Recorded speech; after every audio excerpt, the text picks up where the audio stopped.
Anyway, it's great to have everyone here this morning.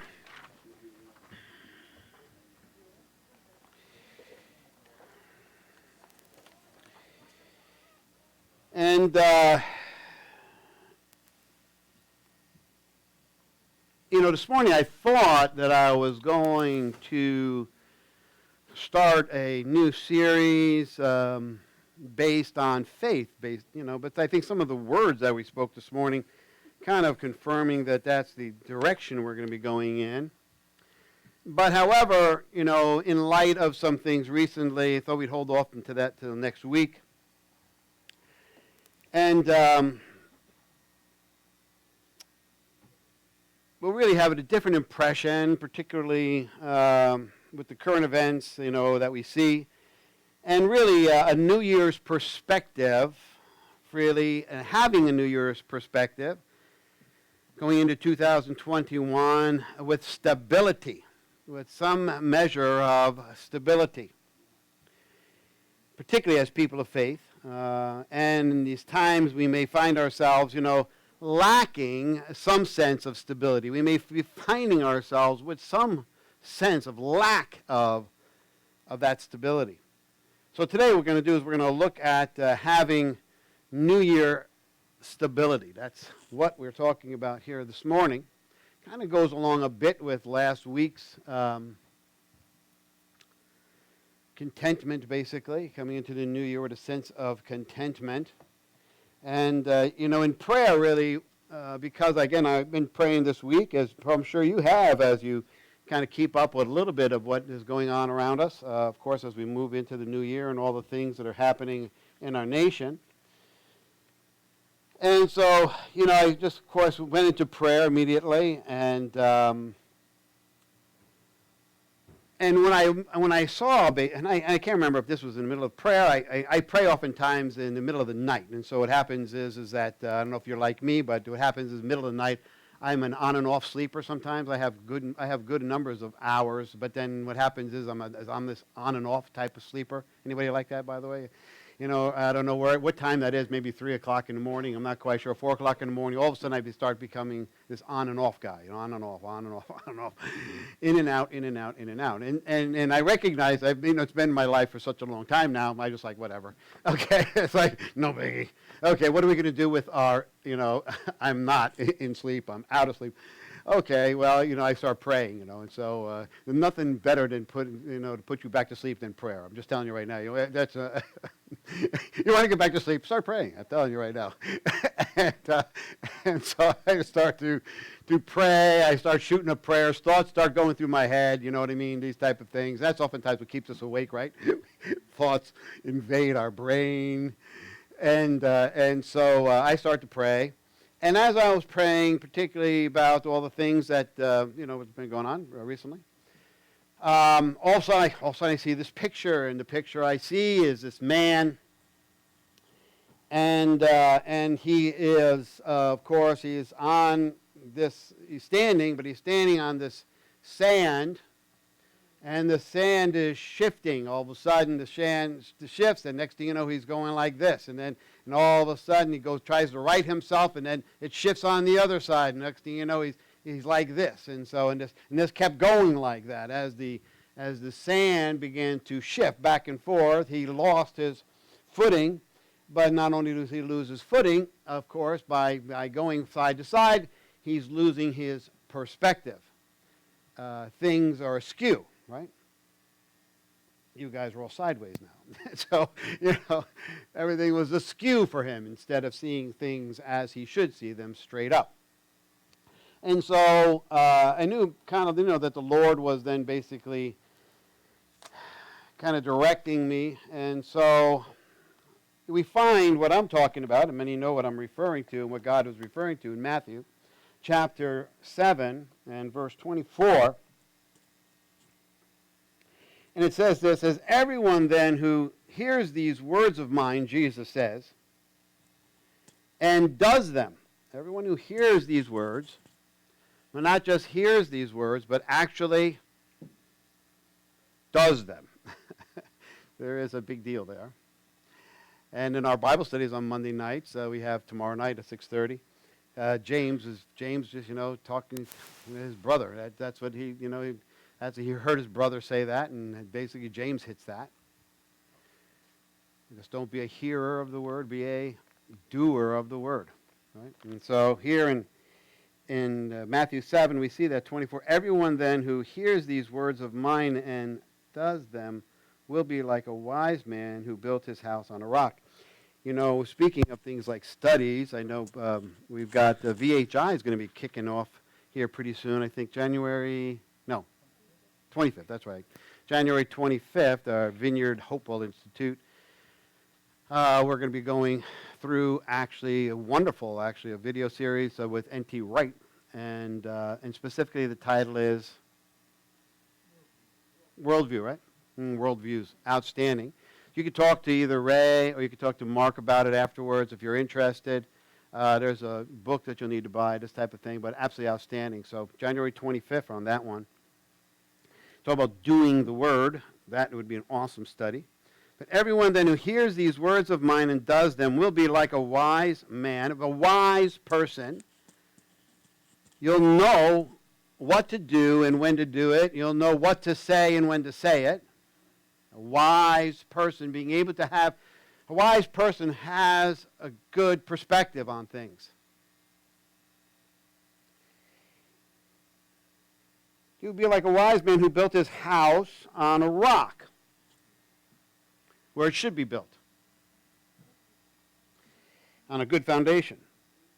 And the rain fell, and the floods came, and the winds blew and beat on that house. But it did not fall, because it had been founded on the rock. And everyone who hears these words of mine and does not, but everyone who hears these words of mine and does not do them. So, somebody who hears it, but does not put it into practice, will be like a foolish person. Not wise, but foolish. Proverbs has a lot to say about that. But playing the fool is the foolish person who built his house on the sand. And the rain fell, and the floods came, and the winds blew, and beat against the house, and it fell. And great was its fall.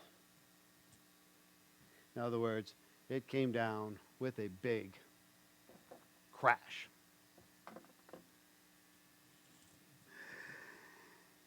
One reason it does that, by the way, has a big crash, is because it thinks it's founded rightly. It thinks it's wise in its own eyes, and it's founded rightly. It has a big crash because it finds out it does not. You see. All right. So, where do we find stability for the new year? And of course, the obvious thing, as the scripture points out here to us this morning, it's a firm foundation. In having a firm foundation. Foundations are so very important. Anyone who has, had trouble with a faulty foundation basically knows the headaches, the expense, the emotional toil the family must endure, all because their house is on a bad foundation, and their foundation has failed. Anybody ever have that happen, by the way, to a home they've had? Okay. One person, anyway. A builder had that happen. Isn't that interesting? Anyway, an actual person who builds things had their foundation go bad. Okay, who's the one who has holes in their shoes? The shoemaker's son. Who's the one whose electricity doesn't work in the house? The electrician. Anyway, nonetheless, let's move on. I had a friend of mine, a guy I used to ride with, motorcycles, that is. It was during that, I can't remember what hurricane it was. It might have been Sandy, but it flooded even the interiors in the Catskills and everything. Am I right? Where all the creeks flooded and everything else? I think it was Sandy, if I remember correctly. And his house is fairly close to a creek, just basically a creek. It's nice to have your house next to a creek, isn't it? Don't you think? Beautiful, right? Babbling brook, you know what I mean? And that's awesome, Why are they calling babbling brooks? I don't know, because I'm babbling right now. Anyway, but the point of it is And so the thing is that it's has this nice brook right back there. There's only one problem, of course, with a babbling brook. If you have Sandy come by, your nice, quiet, repose that you would walk in the afternoon in the heat of the day and hang out now becomes a torrent, and now you've lost your foundation to your home, which he did. And of course, it was in such damage and such it could hardly be repaired. Him and his family, I mean, they're completely displaced.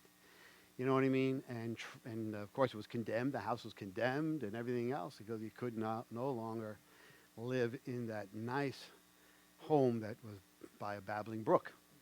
You see, which was considered wise, right? But it's so nice. But then not so much. The expense was unbelievable and everything else, you see. All because he had a faulty foundation. The foundation was not set to the place where it could take that. Could not take the destruction that was coming its way.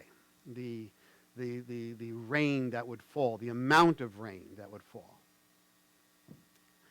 Whoever built the house could not conceive of that type of a disaster. Do you know what I'm trying to say? In other words, there was something outside of their purview or perspective. They could not envision that happening, that type of a thing, to the point where the house foundation would not be able to stand it. And so a firm foundation or a right foundation, of course, is proper, is necessary. Even particularly for the unexpected, the things you don't expect. We oftentimes see ourselves as wise, that we have a pretty good perspective on things in life. But we find that, well, we only know what we know. We only know as far as we know. That's it. I don't know anything else other than what I do know. I know that sounds so obvious, right? but at the same time needs to be dialed up. I'm only so old with so much experience. I'm only so smart. You see, I only know so much. And but I know we consider ourselves pretty smart and pretty wise and pretty whatever. But can I see everything? Even in being a spiritual individual, I mean, I can hear from God pretty good, I think. You know what I mean? At least, anyway, it's gotten me thus far. It's gotten me this far.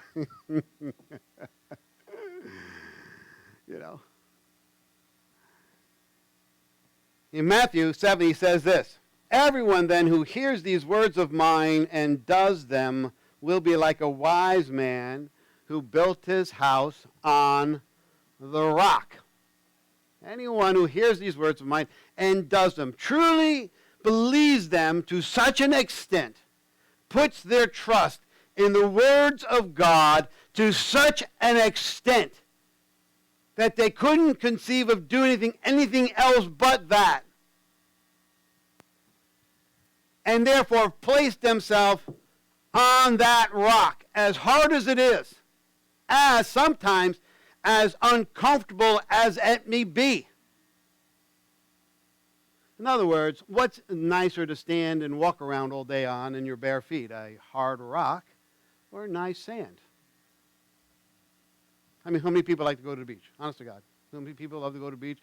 My father was a beach lover. I am not, but my father was a beach lover. You know what I mean? And what? You go to the beach and what do?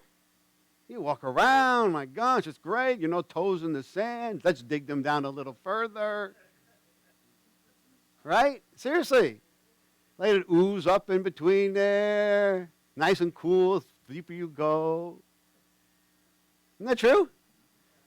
As opposed to, I was more of a camper as a young kid. We would go and hike in, woods and hike in on rocks and stuff like that. And believe me, it'd beat your feet up. I'd come home with blisters on my feet. It would be hard walking around.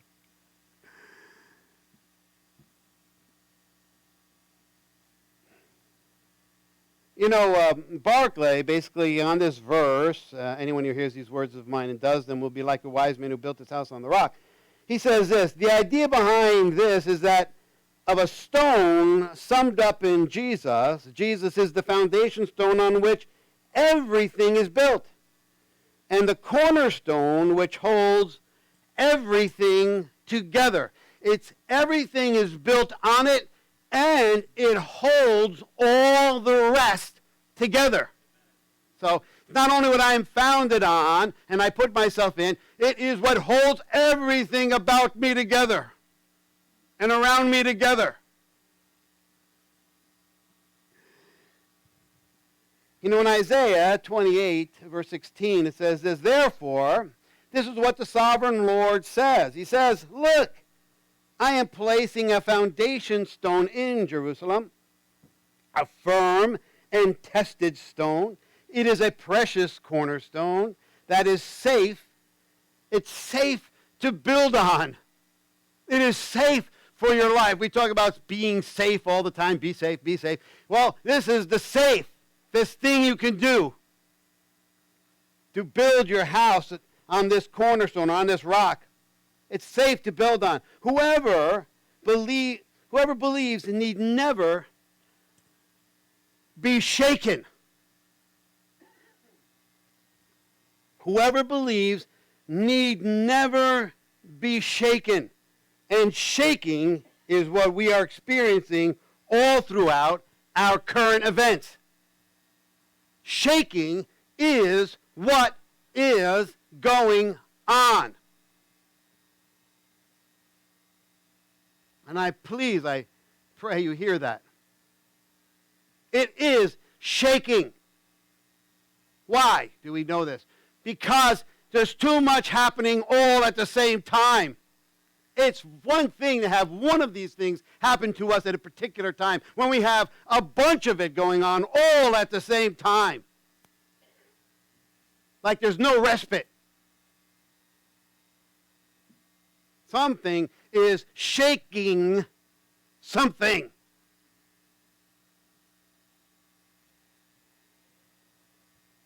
And so whoever builds on this foundation, whoever believes, need never be shaken by these things. I have never seen a time like we're going through right now myself. And, you know, it's not that I'm mega old, but I'm old enough that I can't think of ever of a time like this, to be honest. Not like this. When you throw in the COVID thing. Now, you know, during the 60s and 70s, of course, we had just as much upheaval in terms of riots. And matter of fact, they were worse. I know some people think these things are really bad right now. Not that I'm downplaying them. There should, you know, so I'll get that in a second. So don't hear that I'm downplaying this type of thing. Violence begets violence. Hatred begets hatred, right? We do not repay evil for evil, and that's just life. Okay, but however, though, in terms of destruction and people rioting and things like this, that's 60s. Let's go back to the 60s. And people blowing up stuff, you know. you had people, you know, who didn't like the Vietnam War blowing up, you know, buildings and blowing up stuff all over the place. I mean, I can remember my father buying a shotgun, you know what I mean, to have home, and he was not a gun lover, and he bought a shotgun because you had a certain organization, which I won't mention, coming through town to go protest in front of West Point. And there was thousands of people who were going to be showing up. And he bought a shotgun. He never put one shell into it, but he did. I don't know if he was going to try to scare people with it. I'm not quite sure what he was going to do with it. But it was crazy times. It was crazy times in the 60s. You can read about it. Go on Google. You can Google it. In terms of numbers of people dying and stuff like that. This type of thing seems to have come and go to some extent because people don't like something, whatever it might be. Anyway, but however, you add to that the COVID thing, and you know, all at the same time, and all the restrictions and things and whatnot, and you've got one big formula for shaking people of faith and people who are on the cusp of faith. shaking. And people, of course, who are outside of faith. And then how do we react? What do we do? This is what is going on.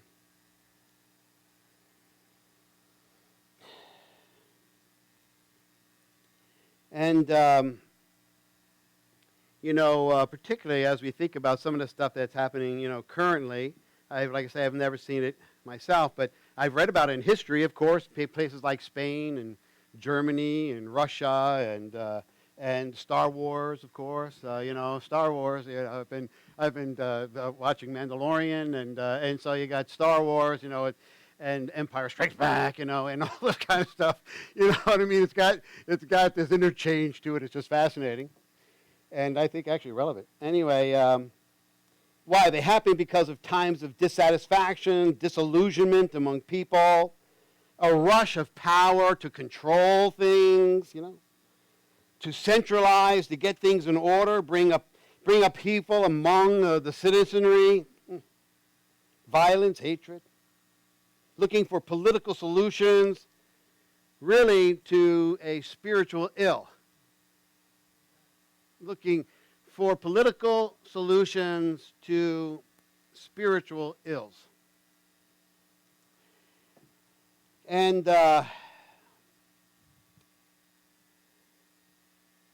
not finding much respite in it. Why?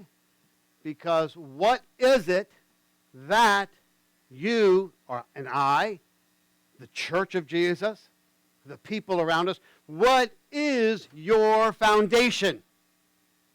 What are you founded on? What is it that holds you together in the midst of a torrent? In the midst of the wind blowing like it blows, the flood coming like it does, the unexpected happening to you. What all of a sudden you find very quickly where you've placed your house, whether on a rock or on shifting sand. Though the sand is super comfortable. Have you placed it on a rock or on sand? What perspective do you have? Is it the right one?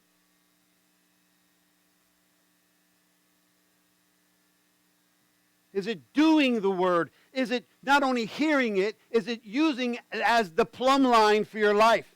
You know what a plumb line is, right? It's a weight, right? On a string to make sure things are straight. That's why I call it canon. The canon of Scripture. I can see things are lining up properly in my life, in what's in our lives. What are we founded on? I do believe there's a shaking. It is a shaking. No matter what goes on, no matter what disaster, that is a question. As I said, because it's not a political solution, that's for sure. Matthew 26:50-54 says this. It says, in Matthew, Jesus replied, "Friend, do what you came for," he says. Then the man stepped forward, sees Jesus, and arrests. This is, by the way, this is in the Garden of Gethsemane, just before Jesus is going to be crucified. In other words, some pretty bad things going to go down. Some pretty tough stuff in his life. And he says, Jesus replied, "Friend, do what you came for." Then the man stepped forward and seized Jesus and arrested him. With that, one of Jesus' companions reached for his sword. One of his companions, one of the Gospels said that's Peter, right? He's going to take out his sword. And he drew it out and struck the servant of the high priest, cutting off his ear. "Put your sword back in its place," Jesus told him. "For all who draw the sword will die by the sword. Do you think I cannot call on my Father, and he will at once put at my disposal more than 12 legions of angels? But how then would the scripture be fulfilled that say, it must what? It must go down this way. It's going down this way.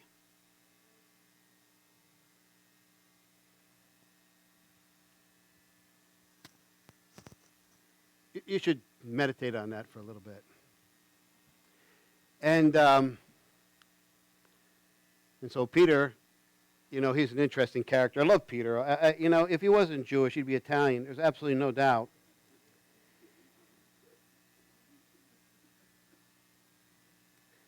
And there is something happening. It's what God is doing. And, in Matthew 7:26, it says this, and everyone who hears these words of mine and does not do them will be like the foolish person who built his house on the sand. As I said, there is a shaking going on, and in it, that shaking, everything is being in a shaking, everything that's not founded properly or not attached properly or held together properly falls. And it big as its crash sometimes, especially where God's people come in and where they put their trust. For Peter, in the story in Matthew 26, in the story of Jesus' arrest, it was in the might of his weaponry, in his perspective of who the Messiah is and what the Messiah does. The only problem is he didn't realize he was seeing it askew. Who the Messiah is, what the Messiah is for, what he's doing. He didn't realize he was off. So what does he do? Yeah, this is the time. I brought a sword. I got one.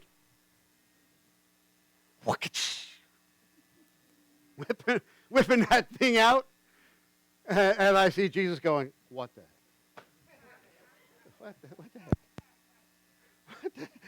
What the heck? What are you doing? That's what I'm about? That's what you got?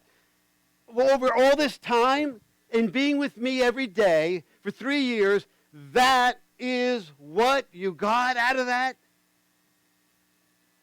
Whip out the sword? Cut this poor bugger's ear off? He's not even the high priest. It's the high priest's servant. What is this poor guy doing to you? Nothing. I mean, who is he to you? You're cutting his ear off. Of course, another gospel, says that Jesus immediately takes and heals the guy's ear. I think that's poignant. I think it's prophetic. That's what Jesus is about, right? Healing. Keeping things together, putting things together, people together. He wants people to hear him and not to be have their ears cut off so they can't hear him anymore.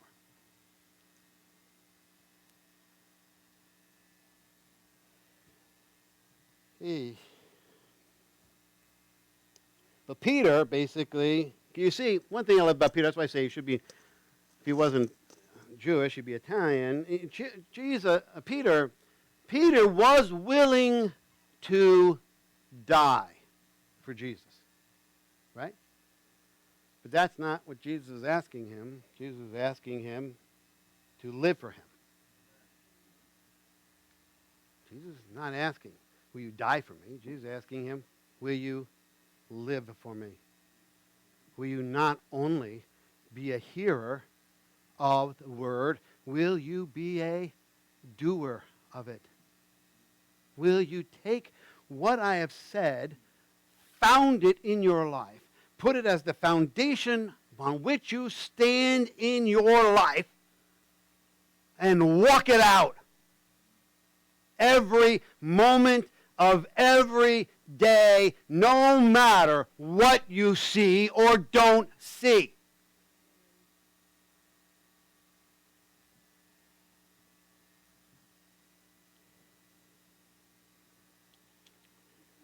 To live out things like loving of enemy. Could you think it? To live out loving of enemy. To live out forgiveness. To live out reconciliation. To live out a walk in humility. To walk out character.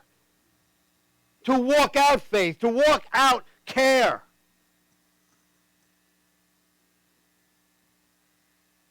Those things are hard to do. And they give you blisters. Easier just to go with stuff in the sand. The way everybody else does it. No resistance.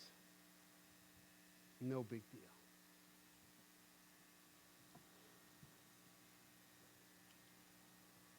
To be different is to live differently.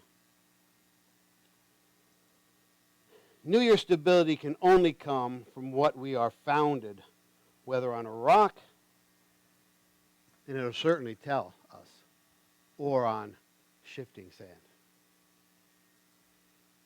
There's only one way to tell where you're founded. Times like these.